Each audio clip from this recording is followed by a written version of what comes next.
Bonsoir, chères dames. Bonjour, chères dames. J'espère que vous allez bien. Aujourd'hui, le sujet du jour, quelles sont les conséquences que l'envie d'une amie peut avoir sur toi? Lorsque tu ressens qu'une amie t'envie, envie ta vie, envie qu'est-ce que tu as, envie qu'est-ce que tu possèdes, qu'est-ce que ça peut emmener comme ressentiment chez toi? Qu'est-ce que ça peut emmener comme comportement chez toi? Le premier comportement, la confiance que tu as envers cette personne-là diminue. Tu n'as plus la même confiance, tu perds ta confiance. Donc, l'amitié que tu avais au passé avec cette personne-là, avec cet ami-là, peut-être avant, tu te confiais en elle, tu lui disais tes secrets, vous sortez souvent ensemble, tu n'avais pas peur de raconter ton passé, tes trucs assez privés, tu lui disais tout. Mais maintenant que tu ressens que cet ami-là t'envie, ressent de l'envie envers toi, t'as plus le goût de te confier, t'as plus le goût de lui parler de certains projets ou de tes réussites. Tu les gardes pour toi, ces réussites-là. T'as plus confiance en elle, tu veux plus rien lui dire ou tu lui dis vraiment des choses basiques. Comment ça va? Comment était ta journée? Point. Tu vas pas plus loin. Donc, vous avez plus une amitié profonde comme celle d'avant. Votre relation reste une relation de surface. Par exemple, vous avez une amie, ok? Une amie d'enfance que vous connaissez depuis le primaire, d'accord? Puis depuis quelques années, vous avez constaté que plusieurs projets que vous faites, que vous annoncez ce projet-là à cet ami-là, mais vous ressentez un peu de rancœur, vous ressentez un peu de jalousie, vous ressentez de l'envie, vous ressentez aussi que la personne minimise vos succès, qu'elle ne valorise pas ce que vous faites. OK? Par exemple, vous avez acheté un grand terrain pour construire une école d'espagnol. Puis vous annoncez ce projet-là à votre ami. Oh, regarde, Léa, j'ai acheté un terrain pour me construire une école. Je t'annonce cette nouvelle-là parce que c'est quelque chose que je fais, t'es mon ami, puis je t'annonce que j'ai acheté un terrain. Puis ton ami te répond, déjà, premièrement, on ne dit pas une annonce, on dit une nouvelle, OK? On ne dit pas une annonce, on dit une nouvelle. Puis lorsque tu m'as dit que tu avais quelque chose à m'annoncer, je pensais que tu avais une surprise pour moi. OK, d'accord, tu as acheté ton terrain. Comme elle banalise ton succès, elle banalise ça, c'est comme si tu n'avais rien fait. Puis elle te dit même pas félicitations, rien du tout. Elle te corrige. Non, on ne dit pas une annonce, on dit une nouvelle. Puis quand avec le recul, vous pensez et vous dites, c'est quoi la différence entre une annonce ou une nouvelle? Il n'y a pas de différence avec ça. Mais là, tu constates que cette personne-là, elle n'est pas contente de ton succès. Donc, la prochaine fois, tu vas rien lui dire. Parce qu'à chaque fois, c'est plusieurs, ça se répète souvent, qu'elle banalise ou qu'elle corrige tes fautes de français ou qu'elle te compare à d'autres personnes. « Oh, t'es pas la seule. Il y a aussi mon frère qui s'est acheté un terrain. Oh, t'es pas la seule. Il y a ma mère qui l'a fait. Tout le monde peut le faire. Qu'est-ce que tu as fait là? C'est rien de grandiose. » Deuxième comportement que tu peux avoir lorsque quelqu'un t'envie, lorsque tu ressens qu'une personne a de l'envie envers toi, ça peut créer des conflits.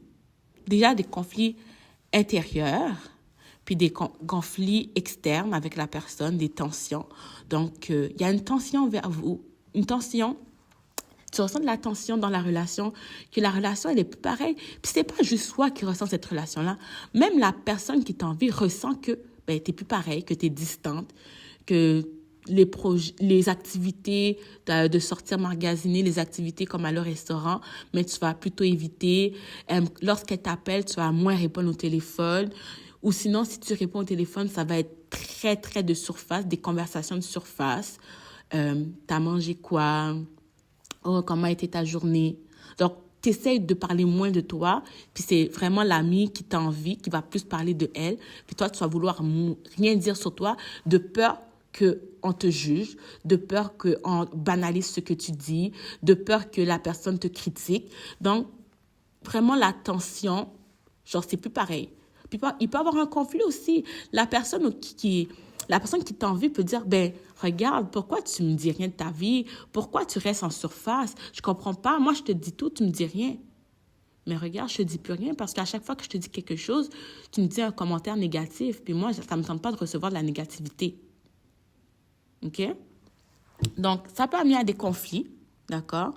Donc, tu lui dis rien justement parce que tu ne veux pas te sentir jugé, comparé à d'autres personnes. Donc, tu lui dis rien. Troisième comportement que ça peut avoir, une personne qui t'envie, OK? Lorsqu'une personne t'envie, toi, tu peux t'isoler émotionnellement. Donc, isolement émotionnel. Qu'est-ce que ça veut dire?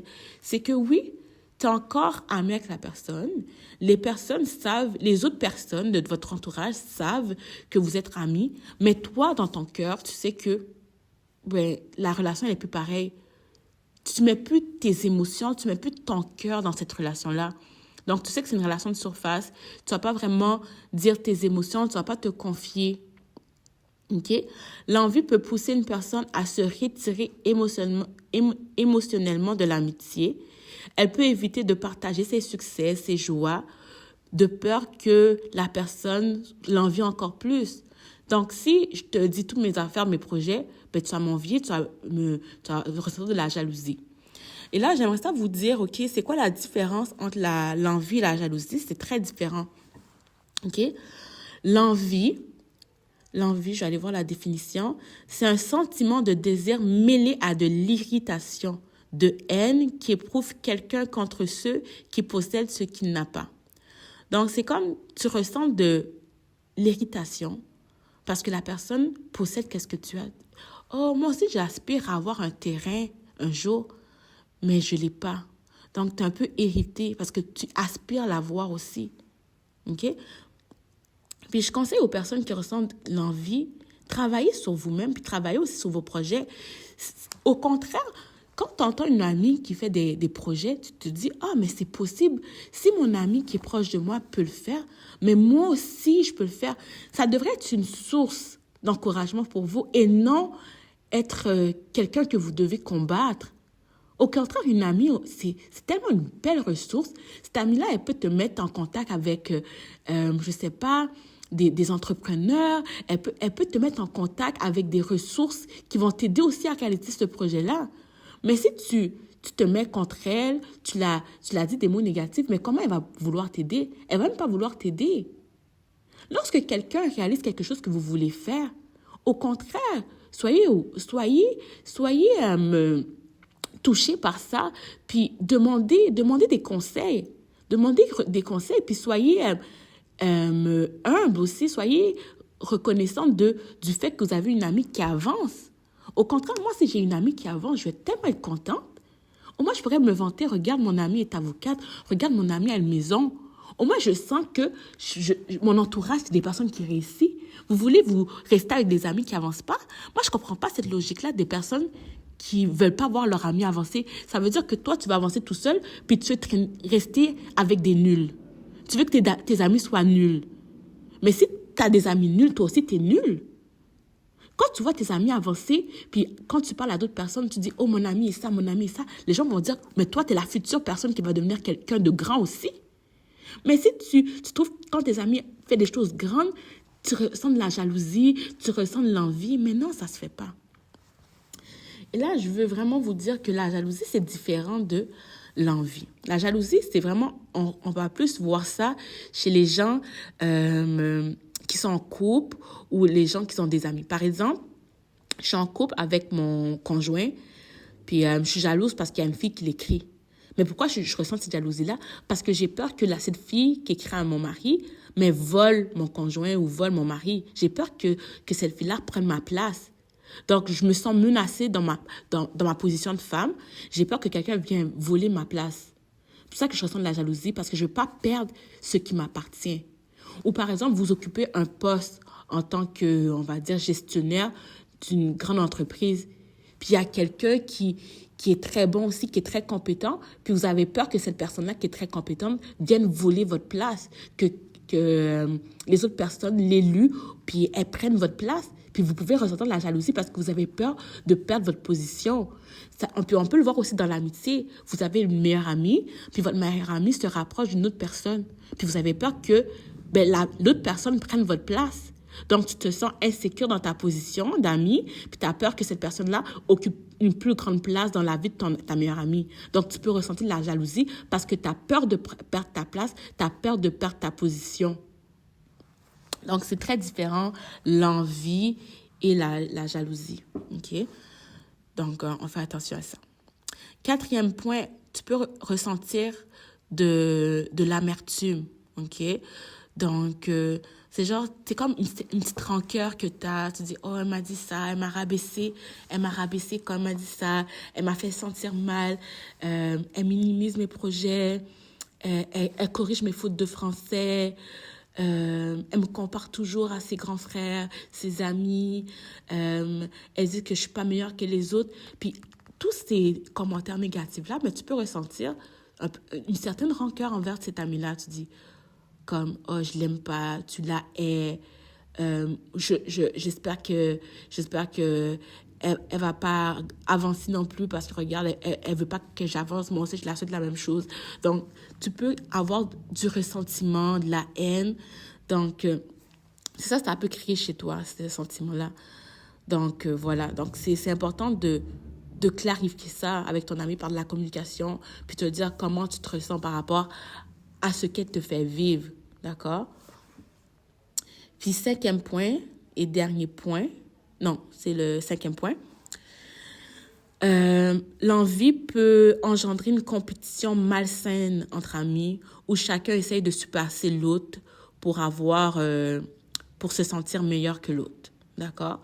Donc, là, tu vois, par exemple, que ton amie, elle est en compétition contre toi. À chaque fois que tu fais quelque chose, elle le fait aussi. Fait que là, toi, tu vas essayer de faire plus grand. Par exemple, tu t'achètes une voiture, OK? Là, tu vois que ton ami t'achète une plus belle voiture que toi, une plus belle marque de voiture. Tu dis, OK, mais moi, la prochaine fois, qu'est-ce que je vais faire? Je vais m'acheter une plus grande maison, une plus belle maison dans un bon quartier. Puis elle, ton amie, elle fait la même chose. Elle s'achète un château pour te dépasser. Puis là, toi, tu vas faire quoi? Mais tu vas trouver la meilleure carrière au monde. Fait que tu vas devenir, je sais pas, avocate. Puis elle devient médecin. Puis à chaque chose que vous faites, c'est la compétition. Puis à un moment donné, c'est épuisant. Vous allez vous sentir épuisé. Vous allez vous sentir comme, c'est malsain, c'est toxique. Vous allez avoir une relation toxique. OK? Très toxique. Donc, la compétition malsaine, c'est très toxique. On peut avoir de la compétition. C'est normal d'avoir de la compétition, mais il y a la compétition saine où vous vous encouragez. C'est ça l'amitié, c'est vous encourager. C'est pas être des ennemis puis vous dire qui est la meilleure, Non. Puis souvent, les gens qui font ça, c'est qu'ils ont un manque d'estime d'eux-mêmes. Puis il faut travailler sur cette estime-là. D'accord? Puis le dernier point que je veux partager avec vous, c'est la perte d'amitié. Donc, à force de vous compétitionner, à force de vous jalouser, à force de vous dire des commentaires négatifs et tout, à un moment donné, c'est assez. À long terme, l'envie peut mener à une rupture amicale. Donc, avoir une rupture. Les sentiments négatifs accumulés peuvent devenir insupportables et entraîner la fin de la relation. Donc, voilà, oui, c'est normal. Quand tu ressens toujours du négatif, ton cœur est déjà plus là. Donc, il y a déjà un isolement émotionnel, ton corps est plus là. Il y a la compétition, c'est toxique, tu te sens pas bien, t'angoisses quand elle t'appelle, t'as pas le goût de la parler, etc. Soit tu vas la bloquer, soit vous allez avoir une chicane qui va amener à une rupture amicale. Puis voilà, vous allez perdre votre ami que, à la base, c'était une amie que vous aimiez profondément, que vous avez vécu des belles choses durant l'enfance, que vous avez partagé des belles choses durant votre adolescence, puis que vous avez partagé des belles choses durant le début de l'âge adulte. Puis cela se brise parce que vous étiez pas intelligente, vous deux, puis vous avez brisé une belle amitié qui aurait pu bien évoluer. Donc, dans ce genre de cas-là, quand tu ressens qu'une amie a de la jalousie envers toi, a de l'envie envers toi, moi, je te conseille d'aller lui parler, puis de mettre carte sur table. Regarde, tu m'as dit ça, tel. Je pense que c'est l'envie. Je pense que c'est la jalousie. Pourquoi tu me fais ça? On a tellement vécu des belles choses. Pourquoi tu ressens de la jalousie envers moi? Tu penses que tu n'es pas capable de faire ça? Puis parfois, les gens qui ressentent de la jalousie puis de l'envie, c'est qu'ils ont un manque de confiance en eux-mêmes. C'est passé quelque chose. À chaque fois qu'ils ont une relation amoureuse, ça ne fonctionne pas. Puis ils voient que vous fonctionnez bien. À chaque fois qu'ils essaient de faire un projet, ça ne marche pas. Mais dans ce temps-là, ces personnes-là peuvent vous demander de l'aide ou vous pouvez lui trouver de l'aide. Mais des fois, c'est difficile à communiquer puis de le verbaliser. Puis la façon, leur automatisme, ben, c'est aller diminuer. Puis des fois, c'est fait de façon inconsciente, puis des fois, c'est conscient aussi. Donc, allez voir. Ou peut-être aussi, ça a commencé par vous. Peut-être que vous l'avez dit quelque chose, puis que vous n'êtes pas rendu compte que vous l'avez blessé, puis pour toi, c'était rien, mais elle l'a pris vraiment comme une menace. Puis depuis ce temps-là, elle a commencé aussi à avoir de l'envie envers toi ou commencé à te minimiser. D'accord? Donc vraiment, si tu crois que cette relation-là est importante pour toi, ben moi, je te conseille d'aller voir cette personne-là, mettre les cartes sur table, de parler comme deux grandes femmes responsables, intelligentes, puis de mettre cartes sur table. Si vous voulez garder cette relation-là, mais communiquer ensemble, puis trouver des solutions, puis ça va bien fonctionner. OK? Mais aussi, dans l'amitié, pour que ça fonctionne, il y a aussi des éléments qui à garder secrets. C'est pas tout qu'on partage, justement, pour pas frustrer l'autre. Puis c'est important aussi, dans l'amitié, d'être au même stade, d'évoluer dans le même stade. Si vous voyez, vous avez un écart, mais grandissant, qui est impossible qu'elle vous rattrape, etc. Mais ça va être difficile aussi d'entretenir cette relation-là. Donc, il faut vraiment évaluer vos amitiés. Puis, c'est très important de rester amis avec des personnes qui font partie de votre catégorie. Puis là, je devrais définir, ça veut dire quoi? Personnes qui font partie de votre catégorie, ben, qui pensent comme vous, qui ont les mêmes aspirations que vous, ou que ça soit similaire au moins. OK? Donc, voilà, j'espère que vous avez retenu des leçons par rapport à ça. Likez, commentez, partagez. Dites-moi votre avis par rapport à la vidéo. Dites-moi aussi si vous avez déjà vécu ça, si vous avez déjà ressenti de l'envie envers une amie ou si une amie a déjà ressenti de l'envie envers vous et comment vous avez fait pour gérer la situation. Et quel point, quel sentiment vous avez ressenti quand cette personne-là a eu ce genre de sentiment-là envers vous, de l'envie. D'accord? Donc, merci. Abonnez-vous. Bye bye.